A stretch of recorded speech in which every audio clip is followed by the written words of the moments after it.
YouTube ఛానల్లో అంతర్జాతీయ వార్తలను రోజు అందిస్తున్నటువంటి ఏకైక యూట్యూబ్ ఛానల్ ఆర్టీవీ అంతర్జాతీయ వార్తా విశేషాలు.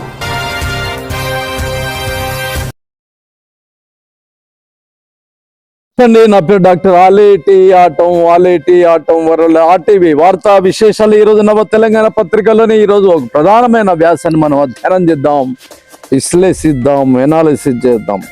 ఏంటి ఈ వ్యాసం పేరు? నేటి ఈ యుద్ధ కాలంలో మా నవ వాదం మనగలుగుదా అంటే చూడండి ఇక్కడ ఏమనుందంటే, నేటి యుద్ధ కాలంలో మానవవాదం రాసే పద్ధతిలో ఆయన బ్రహ్మాండమైన వివరణ చూడండి. మానవవాదం మా నవవాదం మనగలదా అంటే బ్రతికి బట్ట కట్టుదా అంటే ఈ యుద్ధ టైంలో హ్యుమానిటీ మానవత్వం బ్రతికి బట్ట కట్టగలుగుద్దా అనే రీతిలో వ్యాసం రాస్తున్న పెద్దనా డాక్టర్ ధర్మరాజు మహారాజ్, గొప్ప సైద్ధాంతిక విశ్లేషకులు. వీరికి సంబంధించిన మనం చాలా వ్యాసాలు మనం విశ్లేషించడంలో కూడా ఇప్పుడు కూడా చూద్దాండి. ప్రపంచ దేశాలను యుద్ధ వాతావరణంలో మునిగి తేలుతున్న సమయంలో మూడవ ప్రపంచ యుద్ధం తప్పదని కొందరు పరిశీలకులు చెబుతున్న తరుణంలో మానవ సమాజానికి యుద్ధం అవసరమా? పరిణతి సాధించిన మానవుడు సహృదయంతో చర్చల ద్వారా సమస్యలు పరిష్కరించుకోలేడా అని అనిపిస్తుంది. ఒక యుద్ధం కొన్ని తరాల మీద ప్రభావం చూపిస్తుంది కదా. కాలుష్యం పెరిగిపోయి ప్రగతి కుంటుబడుతుంది, అవునా కదా? కుతంత్రాలతో వివేచన లేని నాయకులంతా అధికారం చేజిక్కించుకోవడం వల్ల అహంభావంతో నిర్ణయాలు తీసుకున్నందువల్ల కాదా ప్రపంచ సమస్యలు ఎదుర్కోవాల్సి వస్తుంది. ఏది ఏమైనా యుద్ధం ఎప్పుడు వాంఛనీయం కాదు. అది మానవ సమాజాన్ని అతలాకుతలం చేస్తుంది. మానవీయ విలువలకు విలువనిచ్చేవారు ఎవరు యుద్ధాన్ని కోరుకోరు, ఉగ్రవాదాన్ని అసలు సమర్థించరు. ఏది ఏ మతానికి చెందిన ఉగ్రవాదమేనా? ఇప్పుడు ప్రపంచానికి కావాల్సింది యుద్ధమా బౌద్ధమా? ఇప్పుడు ప్రపంచానికి కావాల్సింది యుద్ధమా బౌద్ధమా అన్న ఆలోచన రాగానే అశోకుడి కళింగ యుద్ధం గుర్తుకొస్తుంది. పశ్చాత్తాపంతో చండాశోకుడు కరుణామయుడిగా మారడం, ఆయుధాలు వదిలేసి బౌద్ధం స్వీకరించడం గుర్తుకొస్తుంది. అంతేకాదు ఈ దేశాన్ని చుట్టుపక్కల దేశాలన్నింటిని బౌద్ధ దేశాలుగా మార్చిన విషయం గుర్తుకొస్తుంది. తన సొంత కొడుకును కూతుర్ని అందుకు వినియోగించడం గుర్తుకొస్తుంది. ఆధునిక సాహిత్యంలో పరిచయం ఉన్న వారికి ప్రపంచ ప్రసిద్ధ రచయిత లియో టాల్స్టాయ్ నవల వార్ అండ్ పీస్ గుర్తుకొస్తుంది. ఇన్ని గొప్ప గొప్ప విషయాలు గుర్తు చేసిందండి డాక్టర్ గారు. నిజమండి, ఇప్పుడు ఇంత ఆధునిక ప్రపంచంతో మానవుడు జీవితాన్ని కొనసాగిస్తున్నాడు కదా. ఇప్పుడు బిగ్ బ్యాంగ్ తర్వాత, విస్ఫోటం చెందిన తర్వాత ప్రకృతి విశ్వం, దానికి సంబంధించిన జాడలు కూడా జేమ్స్ టెలిస్కోప్ తోటి మానవుడు చూస్తున్నాడు. అంగారగ్రహంలో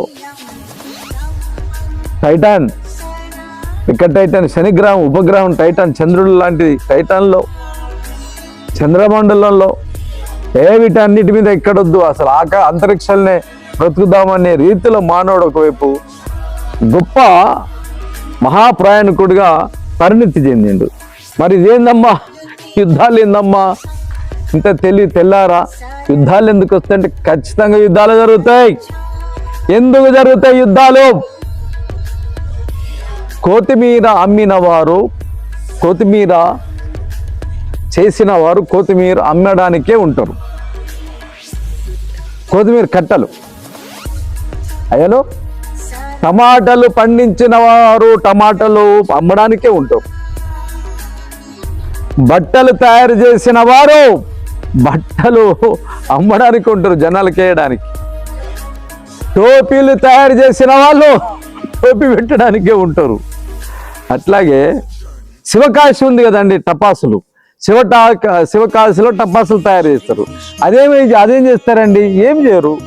దీపావళి, దసరాకి, పెళ్లిళ్ళు, పేరంటాలకు, ఎన్నికల్లో గెలిచిన ఓడిన వీటన్నిటికీ పేల్చడానికి ఉంటా ఉంటాయి. అట్లనే ఆయుధాలను తయారు చేసే ఆయుధ కంపెనీలో ఎవడెవడైతున్నాడో వాడి ఆయుధాలు పోవడానికి యుద్ధం అవసరం వాడికి.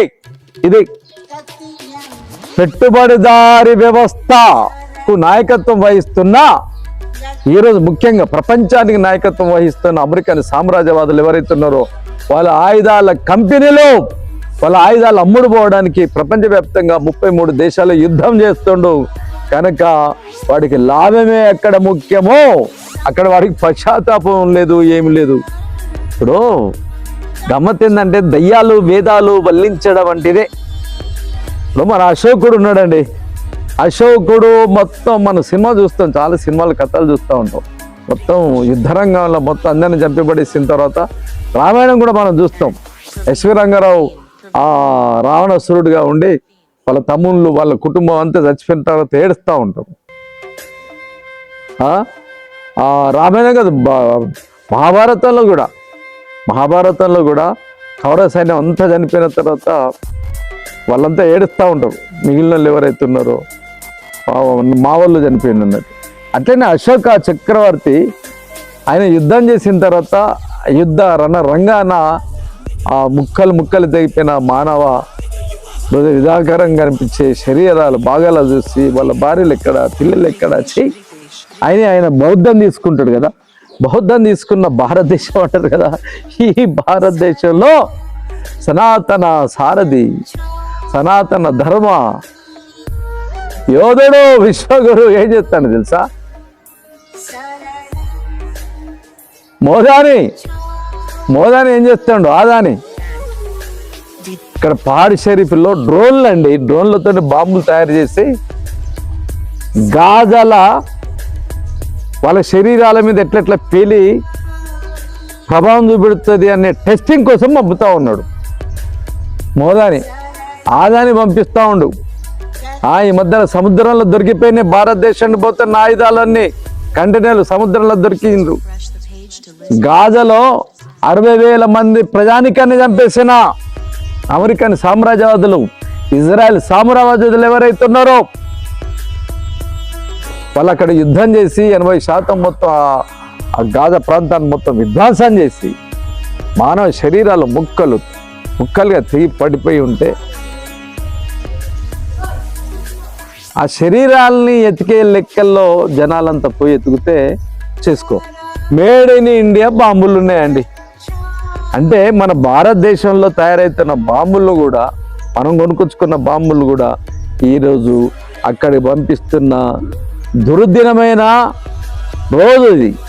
ఇట్లాంటి యుద్ధోన్మాదిని మతోన్మాదిని నరేంద్ర మోడీని మన నెత్తి మీద ఎక్కించుకొని మనం నష్టపోవడమే కాదు, ఆదాని అంబానీలకి దేశం తాకట్టు పెట్టడమే కాదు, ప్రపంచవ్యాప్తంగా మానవ సమాజం అంతరించిపోయేందుకు 3వ ప్రపంచ యుద్ధం జరుగుద్దా అనే రీతిలో భయకంపితులు చేస్తున్న దాంట్లో యుద్ధ నేరస్తుడు అమెరికన్ సామ్రాజ్యవాది ట్రంప్, యుద్ధ నేరస్తుడు నెతన్యాహు ఇజ్రాయెల్ దేశాధినేత, భారతదేశ దేశ నేత పరిపాలకుడు నరేంద్ర మోడీ కూడా నిస్సందేహంగా యుద్ధ ఖైదీ, యుద్ధ నేరస్తుడు.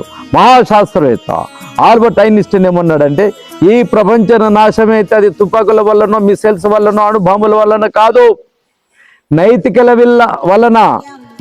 విలువల వలన నాశనం అవుతుందని అన్నాడు. శాంతిని నెలకొల్పే శక్తి ఒక బోధసత్తుడికి మాత్రమే ఉంది. బుద్ధుడు, యేసు గురువు, యేసు కాశ్మీర్లో 13 ఏళ్ళు ఉండి బౌద్ధ సారం గ్రహించి బౌద్ధ జీవన విధానం నేర్చుకొని వెళ్ళాడు. యేసు ద్వారానే బుద్ధుడు బోధనలు యూరోప్ దేశాలకు చేరాయి. జాలి, కరుణ, దయ గురించి మొదట చెప్పింది బుద్ధుడే. ప్రాణాలన్నింటినీ ప్రేమించాలని చెప్పింది బుద్ధుడే.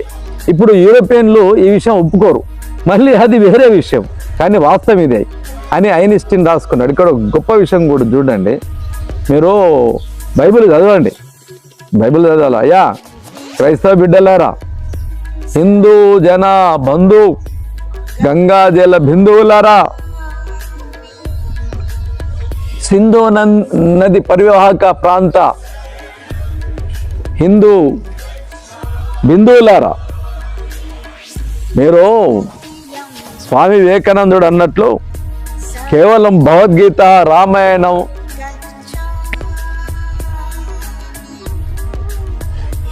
ఇవి చదవడమే కాదు, బైబిల్ చదవాలా, దివ్య ఖురాన్ కూడా చదవాలా.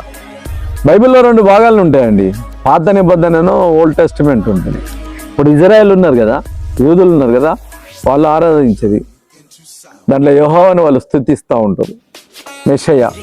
అయితే న్యూ టెస్టిమెంట్ అని యేసుక్రీస్తు వచ్చిన తర్వాత కొత్త నిబంధన వెలువడ్డది. దాంట్లో మొత్తము యేసుక్రీస్తుకు సంబంధించిన జీవిత చరిత్ర ఉంటుంది. మీరే చూడండి, యేసుక్రీస్తు 33.5 సంవత్సరాలు ఆయన ఆయుసు, ఆయన భూమి మీద నిలబడి బ్రతికి తిరిగిపోయినది. 3 సంవత్సరాల వరకు యేసుక్రీస్తు సంబంధించిన సమాచారం ఉంటుందండి. మధ్య లేదు, చనిపోయే లాస్ట్ 3.5 సంవత్సరాల వరకే మనకు కనిపిస్తాడు. కనిపించిన తర్వాత భూమి పుట్టిన తర్వాత, భూమిలో మానవుడు పుట్టిన తర్వాత 600 కోట్ల మంది ప్రజానీకం అంతరించిపోయిన వాళ్ళు, చనిపోయిన వాళ్ళు, ఇప్పుడు 800 కోట్ల మంది మానవ జాతిలో ఒక శక పురుషుడు, యేసు క్రీస్తు పూర్వం, యేసు క్రీస్తు శకం అనే పద్ధతులు ఇప్పుడు ఆ రీతిలో వచ్చిన ఆయనని, అత శక పురుషుని మార్చింది ఎవరో కాదో, మానవ జాతి మారణ హోమాన్ని, యుద్ధం వద్దు శాంతే ముద్దని ముందు బుద్ధుడు ఆయన బోధల నుండి అశోకుడు లాగానే ఎట్లయితే శాంతి చిహ్నంగా ఆయన రూపాంతరం చెందిందో ఆయన జీవిత చరిత్ర మనం రూపాల నోట్ల మీద కానీ మన జాతీయ పతాకం మీద కనిపిస్తాయి కదా, అశోకుడు చక్రం కదా, దానికి కారణం అదేనండి. అయితే యేసుక్రీస్తు కూడా 13.5 ఏళ్ళు ఇట్లా బౌద్ధ సన్యాసుల దగ్గర భారతదేశం వచ్చి ఇక్కడ పరిసర ప్రాంతాల్లో ఉన్నారు. నిజమే, నేను చాలా పుస్తకాల్లో ఏమంటారంటే బుద్ధుడి బోధనలు, 10 కమాండ్మెంట్స్, లేదా యేసుక్రీస్తు పదాజ్ఞలు, బైబిల్లో పదాజ్ఞలు, లేదా యేసుక్రీస్తు బోధనలు, ఆయన వేషధారణ, ఆయన మాట తీరు, బుద్ధుడు చెప్పిన మాట తీరు, వీటన్నిటికీ పోలికలు ఉంటాయి. ఎవరి విశ్వాసం వాళ్ళదండి. డాక్టర్ దేవరాజు మహారాజు గారు అయితే చెప్పారు, యుద్ధం అనగానే ఇతర దేశాల్లో జరుగుతున్న యుద్ధాలతో పాటు మన దేశంలో ఇటీవల జరిగిన ఆపరేషన్ సింధూర్ కూడా గుర్తుకొస్తుంది కదా. ఆపరేషన్ సింధూర్కు సంబంధించిన వివరాలు 2 మహిళా ఆర్మీ ఆఫీసర్లు ప్రపంచానికి వెల్లడించారు. బ్రీఫింగ్ 2 మహిళలు 2 వేర్వేరు యూనిఫారంలు, వారిని భిన్నమైన మత విశ్వాసాలు, భిన్నమైన నేపథ్యం గల కుటుంబాల నుండి వచ్చిన వారు, కానీ దేశానికి సేవలు అందించడమే వారి లక్ష్యము. ఆ 2 మహిళా ఆర్మీ అధికారులలో ఒకరు సోఫియా ఖురేష్ అయితే మరొకరు వింగ్ కమాండర్ ఓమికా సింగ్. భారతదేశానికి ఉన్న శక్తి అది. వివిధ మతాల, వివిధ ప్రాంతాల సమైక్యతతోనే దేశం ముందుకొచ్చింది. దేశమంతటా ప్రతి రంగంలో ప్రతిరోజు మనం ఇలాంటి ఏకాతను సాధిస్తూ వస్తున్నాం. హమ్ ఏక్ హై అన్న నినాదమే మనల్ని బలంగా స్థిరంగా ఉంచింది. మనకి ఇక్కడ కులాలు మతాలతో సంబంధం లేదండి. కులాల గురించి మతాల గురించి అనుకునేటోడు వాడు నిజంగా కుల ఉన్మాదే, మత ఉన్మాదే. కానీ ఏమైందంటే ఇక్కడ మతోన్మాదులు ఏమైందంటే, ఈ ఖురేషి బిడ్డ ఎవరైతే ఉన్నారో మహిళ సోఫియా ఖురేషి బిడ్డ, వీరి తరము, వీరి ముందు తరం, వారి వెనుక తరం మొత్తం దేశ సేవలనే మిలిటరీ రంగంలో వాళ్ళు త్యాగాలతోటి పెన్నేసుకున్న భారతీయ బిడ్డలు. ఆమెని ఒక ముస్లిము వ్యక్తిగత విశ్వాసం వాళ్ళది, వ్యక్తిగత మతం అది. ఆ డ్యూటీకి వచ్చినప్పుడు అవన్నీ ఉండదు కదా. అందులో యుద్ధం జరుగుతున్నప్పుడు మనకేం కులాలు మతాలండి. భారతీయ జనతా పార్టీ వాళ్ళు ఆమెను బాగా ట్రోలింగ్ చేసి ఇబ్బంది పెట్టింది. ఇంకొక తల్లి ఉంది, ఓమికా సింగ్. ఈ ఓమికా సింగ్ను కూడా వదిలిపెట్టలేదండి. అది ఆ తల్లి మన మాదిగ బిడ్డని కూడా వదిలిపెట్టలే. అంటే అగ్రవర్ణాల మనో ఉన్మాదులు వాళ్ళు ఎవరిని వదిలిపెట్టలే. ఏ టైం దేశము అతలాకుతలమే, రోమాలు నిక్కబొడిచే రీతిలో అత్యంత సాహసాలతో వారు యుద్ధం చేస్తుంటే, ఇక అంత దరిద్రంగా భారతీయ జనతా పార్టీకి సంబంధించిన దేశభక్తుల కథలండి.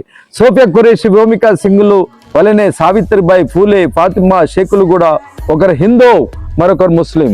జ్యోతి బాపులే నేతృత్వంలో దేశంలో బాలికలకు విద్య నిర్వహించారు. దాని ఫలితం 177 ఏళ్ల తర్వాత తొలిసారిగా దేశంలో ఇప్పుడు మళ్ళీ కనిపించింది. మిలిటరీ ఆపరేషన్లో 2 మహిళలు ముందుండే నాయకత్వం వహించడం దేశం గర్వించదగ్గ అంశం. ఆనాడు అవమానాలకు, అవహేళనలకు గురై పూలే దంపతుల కృషి, ఫాతిమా షేక్ తోడ్పాటు వృధా పోలేదని అనిపించింది. మా ప్రాధాన్యతను మొదట దేశానికి, తర్వాత పదమైన మరేదైనా అని అన్నాడు తాజుద్దీన్. ఆయన కల్నాల్ సోఫియా ఖురేష్ తండ్రి తాజుద్దీనే కాదు, ఆయన తండ్రి కూడా భారత సైన్యంలో పనిచేసిన వారే. ఇప్పుడు తాజుద్దీన్ కూతురు కల్నాల్ సోఫియా ఖురేష్ ఆపరేషన్ సింధూర్కు నాయకత్వం వహించింది. సోఫియా భర్త కల్నాల్ తాజుద్దీన్ బాగే, వాడి కూడా ఆర్మీ ఆఫీసర్. చూసుకో, వాళ్ళ బంధువులు మొత్తం ఆర్మీలో పునీతమవుతున్న జీవితాలు. బరోడాకు గుజరాత్కు చెందిన సోఫియా బెల్గావి బెల్షాం కర్ణాటకకు చెందిన బాగే వాడిని 2015లో పెళ్లి చేసుకుంది. ఒక స్త్రీ ఎక్కడ మసీదులో మౌలానా కాలేదు, గుళ్ళ పూజారి కాలేదు, చర్చిలో ఫాదర్ పోప్ కాలేదు. ఈ మధ్యలో యుద్ధం చేసిందని, యుద్ధం చేస్తే అక్కడక్కడ అమ్మలక్కలకు కూడా పాస్టర్ అమ్మలాగా ప్రాధాన్యత ఇస్తాను, కానీ పోపును మాత్రం చేయాలి. ఇప్పటివరకు రాజ్యాంగం ప్రకారం రాష్ట్రపతి, ప్రధాని వంటి ఏ పదవికైనా ఎదగొచ్చు. ఈ రోజు ఆపరేషన్ సింధూర్ నాయకత్వం వహించే అవకాశం రాజ్యాంగమే ఇచ్చింది.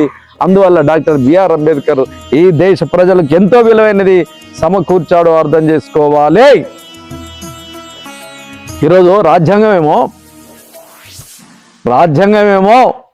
ఒక ఇందిరాగాంధీని, భర్తను కోల్పోయిన ఇందిరాగాంధీని దేశాధినేతగా చేస్తే, పూజలు పునస్కారాలు జరగనీయకుండా మనో ఉన్మాదులు భారతదేశంలో నా హిందూ మతం గొప్పది అనేటోళ్ళు ఆమెను రానియలేదండి గుళ్ళు గోపాల దగ్గరికి. అది ఇప్పుడు ఇందిరాగాంధీ కాలం కాదు, ఇప్పుడు సనాతన సారథి విశ్వగురు మనుధర్మ శాస్త్రం ప్రకారం అయితే మీరు చదవండి, మనుధర్మ శాస్త్రం చదవండి. మనుధర్మ శాస్త్రాన్ని ఆచరించేటోళ్ళు మృగమహర్షి మను అనేటోడు రాసిన వాళ్ళ ఆర్టికల్ ఏదైతే ఉంటుందో, మన భారత రాజ్యాంగంలో అంబేద్కర్ మహనీయుడు రాసినట్లే దాంట్లో కూడా ఆర్టికల్స్ ఉంటాయి. దాంట్లో ఏమంటాడంటే, పెళ్ళాన్ని వదిలినోడు పాపేట, పూజలు పునస్కారాలు కనవరుడాట. పూజలు పునస్కారాలకు డాడీ మోడీ అనవరుడు, మమ్మీ లేదు. నువ్వు ఎప్పుడో అరుడు, మా మమ్మీని తీసుకొస్తే అరుడు, మా మమ్మీని. ఇప్పుడు సత్యనారాయణ వ్రతము, ఇతర శ్రీరామనవమి సందర్భం కానీ, విఘ్నేశ్వరుడు సందర్భం కానీ ఇప్పుడు రాబోతున్నాయి.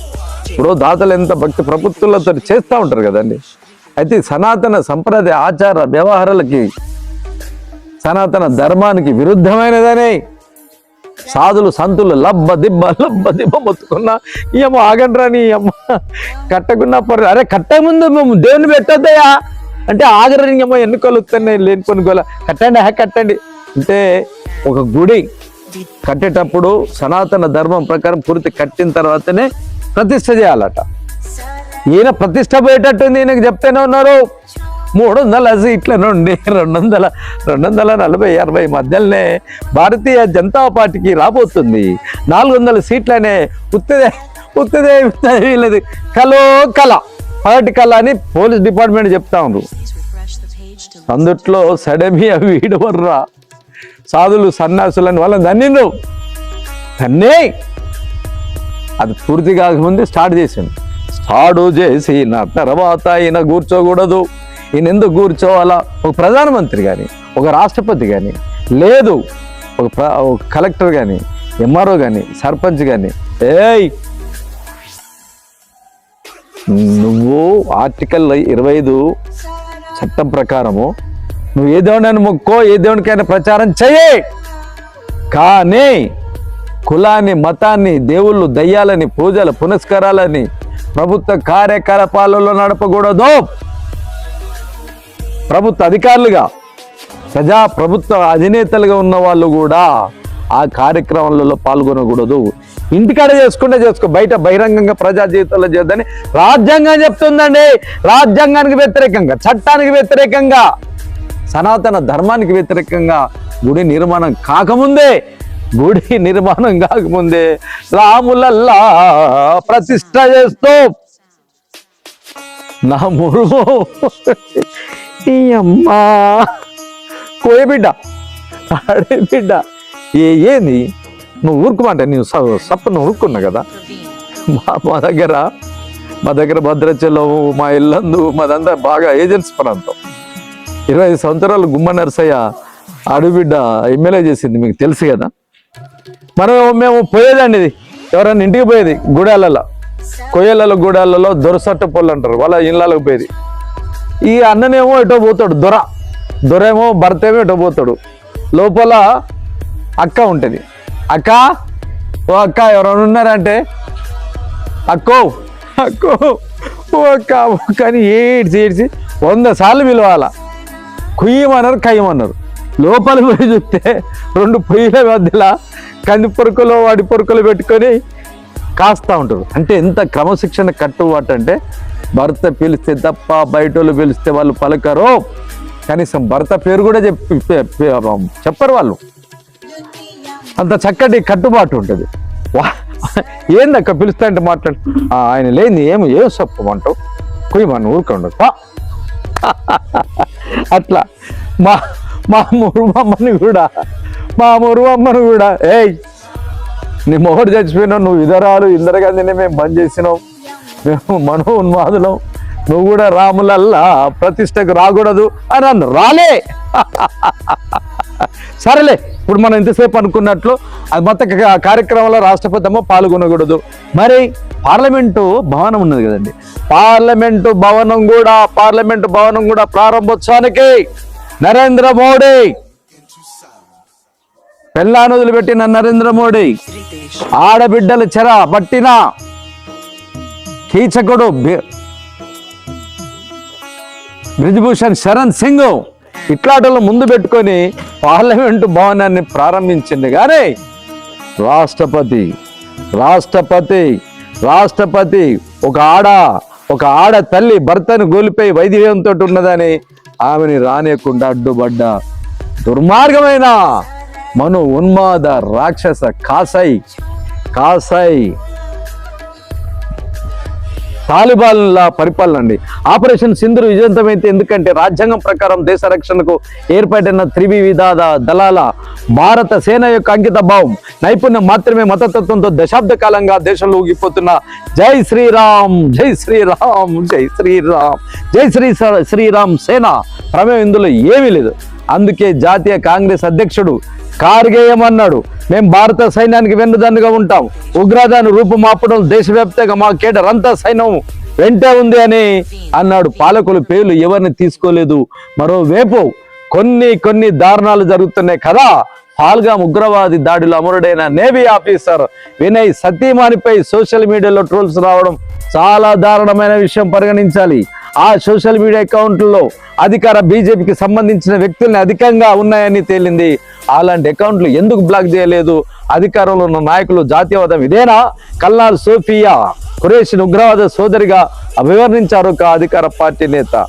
పాకిస్తాన్ కు దేశ రహస్యాలు అందించిన యూట్యూబర్ జ్యోతి మల్హోత్రా భారతీయ జనతా పార్టీ పెద్ద కార్యకర్త, అధికార పార్టీకి సంబంధాలు ఉన్న వ్యక్తి. మరో అధికార పార్టీ నేత తప్పంతా పాల్గం దాడిలో భర్తను కోల్పోయిన మహిళలది అన్నాడు. భర్తను కాల్చి చంపుతుంటే ఈ మహిళలు ఉగ్రవాదులపై ఎందుకు తిరగబడలేదని ప్రశ్నించాడు.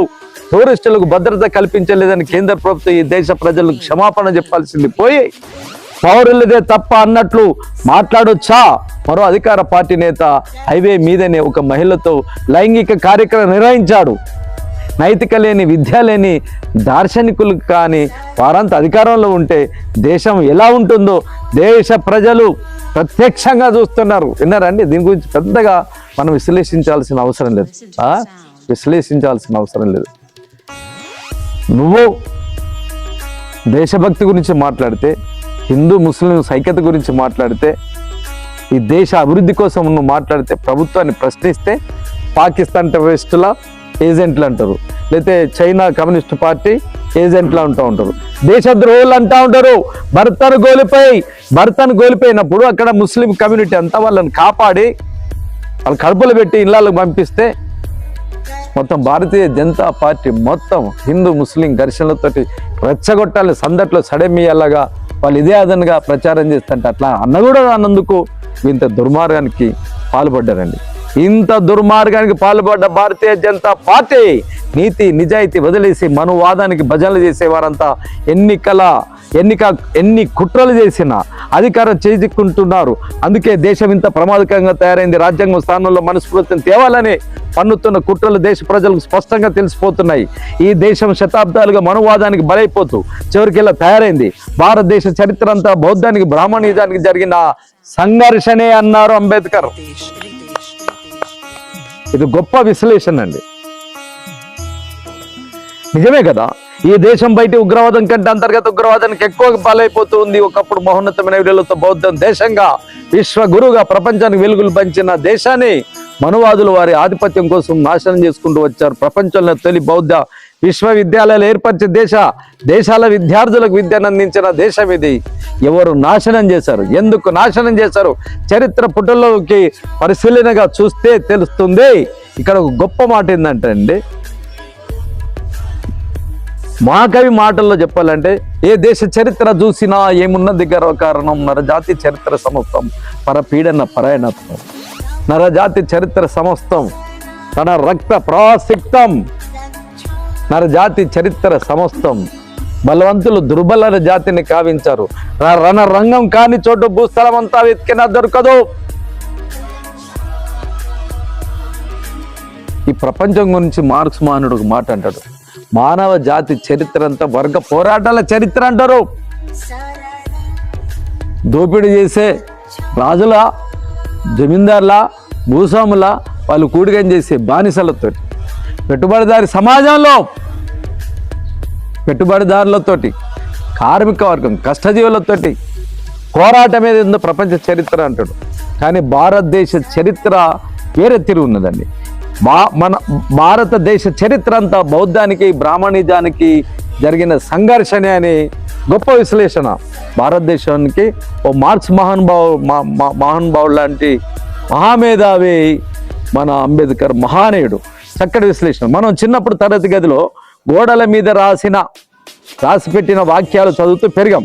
సత్యమనే పలుకుము, అబద్ధం ఆడకూడదు, జీవహింస చేరదు, మంచి అన్నది పెంచు, ప్రేమ కరుణ జాలి ముఖ్యం వంటి అయ్యలో చదివి ఈ నా ఓటేడు అని చెప్తే వీడెవర్రా వీని అయ్యా వీడు మాయంబడబడతాడు ఎందురా చదివి అవి మనకు కంటత వచ్చేసాయి. కానీ వాటిని ప్రపంచానికి మొదటగా చెప్పిన మహానీయుడెవరు అన్న విషయం మన ఉపాధ్యాయులు మనకు చెప్పలేదు. తర్వాత కాలంలో సత్యాన్ని అహింసని ఆయుధాలుగా చేసుకొని ప్రపంచవ్యాప్తంగా ఎందరో మహానుభావులు ఎన్నో ఉద్యమాలు చేపట్టారని తెలుసుకున్నాం. కానీ వాటిని మొట్టమొదటిగా చెప్పిన ప్రపంచ కళ్ళు తెప్పించిన పరిపూర్ణుడు బుద్ధుడు అన్న విషయం మనం చర్చించుకోలేదు. కారణం మనువాదుల కుట్రలు బుద్ధిని మరిపించింది. వారు మనల్ని కల్పించిన దేవీ దేవతల ఆరాధన వైపు, మూఢ భక్తి వైపు మళ్లించారు. వాస్తవాన్ని మరిపించి భ్రమంలో ముంచేశారు. సుమారు 2500 ఏళ్ల క్రితం ప్రపంచంలో ఎక్కడ ఏ జ్ఞానము అందుబాటులో లేని రోజుల్లో కార్యకారణ సిద్ధాంతాన్ని చెప్పి ఆధునిక వైజ్ఞానిక పరిశోధనలకు దారి చూపిన వాడు బుద్ధుడు. అసలు యుద్ధాన్ని సమర్థిస్తారా? మనవా వాదమన్న పదం ఆ ప్రాచీన యుగంలో లేదు. కానీ బుద్ధుడు బోధించింది, అశోకుడు ప్రచారం చేసింది మానవ వాదమే కదా. ఎంత గొప్ప మాటలండి, ఈ మామూలు మాటలు కాదు. చూడండి ఇక్కడ, అయ్యా దేశభక్తులారా, మేరా భారత్ మహాన్ అనటోళ్ళు పుడితే హిందూగానే పుట్టాల, హిందూగానే చాలు అన్నట్టే. పెద్దలారా వినండి, మనం పిల్లలు పుట్టకపోతే అశ్వయాగం గుర్రాలతో సంపర్కం కూడా చేసే లెక్కలు కూడా ఉండేనండి. ఇప్పుడు ఆఫ్రికాలో అమెరికాలో ఉన్నాయి. గొర్రెలతోని, కుక్కలతోని, దున్నలతోటి వీటితో చేసే ఎయిడ్స్ వచ్చింది చింపాంజీతో చేయడం వల్లే. HIV కారక వైరస్ ఏదైతుందో ఆ వైరస్ చింపాంజీకి ఉంటుందండి. అమెరికాలో డ్రగ్స్కు మాఫియాకు బాగా బానిసలైన వాళ్ళు అక్కడ ఏం చేస్తారంటే జంతువులతో కూడా సంపర్కం చెందుతూ ఉంటారు. బిఎఫ్ పోర్న్ వీడియోల కోసం కూడా జరుగుతూ ఉంటాయి, షూటింగ్ జరుగుతూ ఉంటుంది. అట్లా ఎవరైతే చింపాంజీ తోటి సంపర్కం చెందిందో చింపాంజీ శరీరంలో HIV వైరస్ ఎప్పుడో ఉన్నది. దాని వ్యాధి నిరోధక శక్తి ఎక్కువ ఉండడం దాన్ని ఏమనాలి. మానవ శరీరంలోకి వచ్చిన తర్వాత అది ఎయిడ్స్గా రూపాంతరం చేసి మానవ జాతిలో చాలా భాగాన్ని తుడిచిపెట్టేసింది. ఇప్పటికీ ఆఫ్రికా ఖండాల్లో ఎయిడ్స్ రోగంతో అతలాకుతలమవుతుంది అక్కడ మానవ భవిత, ఆర్థిక భవిత, దేశాల భవిత, దేశాల యువత. అట్లనే మన హిందూ పురాణాలు చదండి. అశ్వమేఘం, నరబలులో ఇక్కడ కూడా మన నాగుల్లో కూడా ఇచ్చింది నరబలు. వజ్ర వైడీరాల కోసం దేవుళ్ళు గుళ్ళు గోపురాలు కూలగొట్టి, ఇదంతా మన సనాతన ధర్మంలో ఉన్న వ్యవహారాలండి. భర్త చచ్చిపోతే గుండు గీసి రూమ్లో పెట్టి బయటికి తెలియకుండా చేసింది గొప్ప మన హిందూ సనాతన ధర్మం. అయ్యా, దీంతో పాటు భర్త చచ్చిపోతే ఆ భార్యని కూడా కలిపి కట్టి చంపిన దుర్మార్గమైన సనాతన సంప్రదాయం హిందూయిజంలో ఉన్నది. రాజా రామ్మోహన్ రావు దగ్గర మొదలు పెడితే బ్రిటిష్ కాలంలో ఉన్న అభ్యుదయ కాముకులు కొట్లాడి చట్టం చేసింది. బాల్య వివాహాలు మనుధర్మశాస్త్రం చదవండి, మనుధర్మశాస్త్రంలో ఉంటుంది. చంటి పిల్లలకి ముసలిలకు కూడా పెళ్లి చేయొచ్చు అనేది వయసుకు కూడా సంబంధించింది. అయితే ఈ దిక్కుమాల దరిద్రమైన ఎక్కండి పార్షియన్ భాషలో ఇరాన్ అంటే ఆర్యులు టర్కీ నుండి, ఇరాన్ నుండి వచ్చి బతకడానికి వచ్చి గొర్రెలు ఆవుల్ని గుర్రాలను వేపుకుంటూ వచ్చి హిందూ పర్వత శ్రేణుల దగ్గర, కిండస్ పర్వత శ్రేణుల దగ్గర, సింధు నది పరాక ప్రాంతంలో బతకడానికి వచ్చి మనల్ని ఓడగొట్టి మన వాళ్ళకి చాకిరీ చేయడానికి, బానిసలు అవడానికి, కట్టప్పలు అవడానికి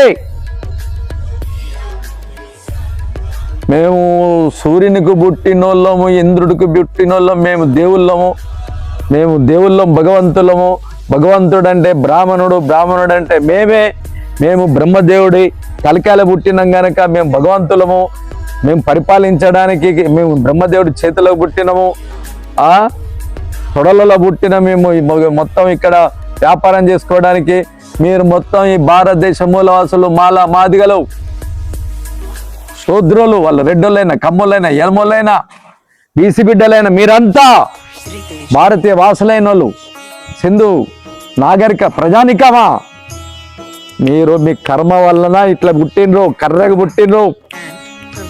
మేము చూడు తెల్లగా ఉన్నాం, దేవుళ్ళం బిడ్డ. మీరు మాకు భూములను ఆశించొద్దు, విద్యను ఆశించొద్దు, సంపదను ఆశించొద్దు, ఆయుధాలు ఆశించొద్దు. మీరు మాకు రెడ్డి చాకిరి చేయి, చచ్చిపోయిన తర్వాత మీరు స్వర్గానికి పోతారు, మోక్షం జరుగుద్ది. లేకపోతే వచ్చే జనంలో కుక్కై, నక్కై, పిల్లై, ఎలకాయ పుడతారని. అరే మనుధర్మ శాస్త్రం అనేది చదవండి. ఇట్లాంటి నీ అయ్యా ఎవడరా నువ్వు? మనిషి తలకాయలు ఎట్లా పుడతారా? బడివే భుజాలలో ఎట్లా పుడతారా? గాడిదే తొడలలో ఎట్లా పుడతారా? పంది పాదాలలో ఎట్లా పుడతారా? నక్కగా, చెక్కగా, అయ్యా జప్పగా, బుద్ధుడు అన్నాడు ఈ మాటలని అని తల్లిదండ్రులు పుడతారు మానవులు. జీవహింస చేయకూడదు. ఆ రోజుల్లో సంపద అంతా ఆవులే. ఆవులు మొత్తం బ్రాహ్మణులంతా యజ్ఞయాగాల్లో నెయ్యేసి కమ్మగా బిక్క తింటే లేదు. పాలు కరువు అవుతున్నాయి, పెరుగు కరువు అవుతున్నాయి, వెన్న కరువు అవుతుంది, నెయ్యి కరువు అవుతుంది. వ్యవసాయానికి అప్పుడు ట్రాక్టర్ లాంటివి లేవు కదా.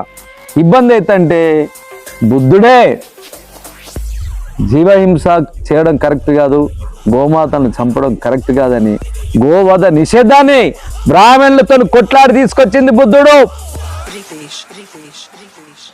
ఈ బానిస రాజ్యం లేకుండా, బానిసలతో బ్రతకకుండా భారతదేశం మొత్తం సుభిక్షంగా ఉండాలని కొట్లాడితే మొత్తం ఉవ్వెత్తున పొంగిపోయింది. యేసుక్రీస్తుకి ఎట్లయితే జనాలు వచ్చిండ్రో, స్పార్టకస్ అయితే చరిత్రలో ఎట్లయితే జనాలు వచ్చిండ్రో, లెనిన్కి అయితే ఎట్లా వచ్చిండ్రో, ఇక్కడ భారతదేశంలో భగత్ సింగ్ పేరు చెప్పినప్పుడు ఎట్లయితే జనాలు యువత మొత్తం ముందుకు వచ్చేసిండ్రో, అట్లాగనే వీర తెలంగాణ విప్లవ సాయుధ పోరాటంలో బండి వెనుక బండి కట్టి 16 బండ్లు కట్టి ఏ బండ్ల పోతో కొడుకో నైజాం సరుకోడు అంటూ మహామనిషి కామ్రేడు ఉచ్చలపల్లి సుందరయ్య గారికి ఆయన పేరు చెప్తే ఆయన పాదం ఎక్కడ పడితే అక్కడ ఉద్యమం ఇక్కడ ఇసునూరు దేశ్ముఖ్ దొరల్ని రజాకాలని నైజాం నవాబుని ఉరికి చెట్ల తరిమి కొట్టిండ్రో, బుద్ధుడు బోధనలు దద్దరిల్లిపోయి బోనబోతారు, దిక్కులు పిక్కిలటట్టు మొత్తం బ్రాహ్మణ ఆర్య బ్రాహ్మణులు అన్నట్టు, ఆర్య క్షత్రియులు అన్నట్టు, ఆర్య వైశ్యులు అన్నట్టు, బౌద్ధ సన్యాసులు ఎక్కడుంటే అక్కడ నరమేధం చేసి ముక్కలు స్పార్టకస్ని ఎట్లయితే చంపేసిండ్రో, యేసుక్రీస్తుని అయితే ఎట్లయితే సిలువేసిండ్రో, భగత్ సింగ్ని అయితే ఎట్లయితే ఉరిపెట్టి ముక్కలు కాల్చి నరికి పడేసిండ్రో, చెగోరని ఎట్లయితే ముక్కలు నరికి పడేసిండ్రో, సేమ్ అంతే ఇక్కడ 6000 మంది కామ్రేడ్స్ని వీర తెలంగాణ విప్లవ సాయుధ పోరాట కాలంలో ఎట్లయితే చంపేసిండ్రో, ఆ రీతిలో బౌద్ధులను మొత్తం ఎక్కడికక్కడికి చంపేసి అది మొత్తం జనాల తిరుగుబాటు రావడంతో ఆ తిరుగుబాటును తట్టుకోలేక యేసుక్రీస్తుని చంపినోళ్ళే తిరిగి జనాలంతా తిరుగుబాటు చేస్తారు. లేదు, యేసుక్రీస్తు మా దేవుడు మీ దేవుడు, ఆయన చెప్పిన మాటలే మనం ఆచరిద్దామని ఇటలీ రోమన్ సామ్రాజ్యవాదులు ఎట్లయితే మోసం చేసిండ్రో, భారతదేశంలో మను ఉన్మాదులు కూడా దేవుడు లేడు, దయ్యం లేదు, మూర్ఖత్వం విశ్వాసాలతోటి మానవజాతి ప్రేమతత్వంతో ముందుకు పోలే, శాంతి సౌభ్రతత్వాలతో పోవాలని ఆధునిక వైజ్ఞానికుడు, వైతాళికుడు, హేతువాది, నాస్తికుడు బుద్ధుణ్ణి దేవుని చేసిండు. దశావతారంలో ఆయనను చేసేసింది. ఇదంతా చదవాలండి, చదవకుండా మనకు అర్థం కాదు. పశ్చిమ దేశాలకు బౌద్ధాన్ని పరిచయం చేసిన జర్మన్ అమెరికన్ రచయిత హుకా జుక్మాకు కారస్ 18 జూలై 1852, ఫిబ్రవరి 2, 1919 రజన హుజరాజర్ హుకీ దిఖానా నానా 1894 అనే గ్రంథం ప్రకటించాడు. అందులో బుద్ధుడు రాజగృహంలో చెప్పిన మాటలు కొన్ని పొందుపరిచాడు. ఇవి ఇలా ఉన్నాయి: ఒకరినొకరు మోసగించుకోకండి, ఒకరినొకరు తక్కువ చేసుకోకండి, మీ ఆధిక్యతను ప్రదర్శించండి, అది క్షణికము, కోపాలని ద్వేషాలని పగల్ని వదిలేయండి, తల్లి బిడ్డలను 1000 కళ్ళతో ఎలా రక్షించుకుంటుందో ప్రాణం ఇవ్వడానికి ఎలా సిద్ధపడుతుందో అలాంటి ప్రేమను మీరు మీతోటి వారికి పంచండి, ప్రేమకు హద్దులుండవని నిరూపించండి, జాతి కర్రలతో కరిగిపోయి మృదువైన వ్యక్తిత్వాన్ని పెంచుకోండి, ఎప్పుడైనా ఎక్కడైనా ఎవరినైనా హక్కును చేర్చుకోవడానికి సిద్ధంగా ఉండండి, అసూయ ద్వేషాలను పారద్రోలి ఏ స్థితిలో ఉన్న అందరిని ప్రేమిస్తూ అన్యోన్యంగా ఉండటమే ఉత్తమ జీవిత మార్గం అన్నది బుద్ధుడు చెప్పిన జీవన సూత్రం. ఇది జీర్ణించుకున్న వారు ఎవరైనా యుద్ధాలకు పూనుకుంటారా? ఆపరేషన్ సింధూర్కు నాయకత్వం వహించిన కల్నాల్ సోఫియా ఖురేష్ వ్యక్తిగతంగా బౌద్ధ అనుయాయి. అందువల్ల ఈ దేశ ప్రజలు ఉద్యమించాలి, విఘ్నత లేని నాయకత్వాన్ని గద్దెదించాలి. మతోన్మాదపు యుద్ధోన్మాదపు నరేంద్ర మోడీ, కాషాయ్ మహాత్మా గాంధీని హేరామ్ అంటూ అహింస పద్ధతులతో శాంతి సౌభ్రతత్తులతో జీవిస్తున్న మహాత్మా గాంధీని చంపిన గాడ్సే టెర్రరిస్టు మను ఉన్మాదులు, నయా ఫాసిస్టు RSS అనేది ఈ దేశంలో ఆదాని అంబానీ దగ్గర మొదలు పెడితే 284 దోపిడి దొంగల రాజకీయ ముసుగు భారతీయ జనతా పార్టీ. ఈ భారతీయ జనతా పార్టీ దొంగలు ఊళ్ళు పంచుకున్నట్లు ప్రపంచంలో ఆయుధాలు అమ్ముకునే వ్యవహారంలో వాడు అమెరికన్ సామ్రాజ్యవాది 33 దేశాల్లో యుద్ధం చేస్తుంటే వాడి మోచేతి నీళ్లు తాగడానికి అప్పు కోసం ఉరికి కాళ్ళు పట్టిన నరేంద్ర మోడీ పాకిస్తాన్లో టెర్రరిస్టుల యుద్ధం మీద ఆపు అంటే దద్దరిల్లు కొని కూర్చుంటా ఉన్నాడు. దద్దరిల్లిపోయే రీతిలో యుద్ధం చేస్తుంటే యుద్ధాన్ని కాయిదాలు పంపుతా ఉన్నాడు. కనుక శాంతిని ప్రేమించే వాళ్ళు, యుద్ధాన్ని ఆపాలనుకున్న వాళ్ళు మానవులాగా మన సాటి మనుషుల్ని ప్రేమించాలన్న మార్క్స్ మానేడు ఒక మాట అంటాడు.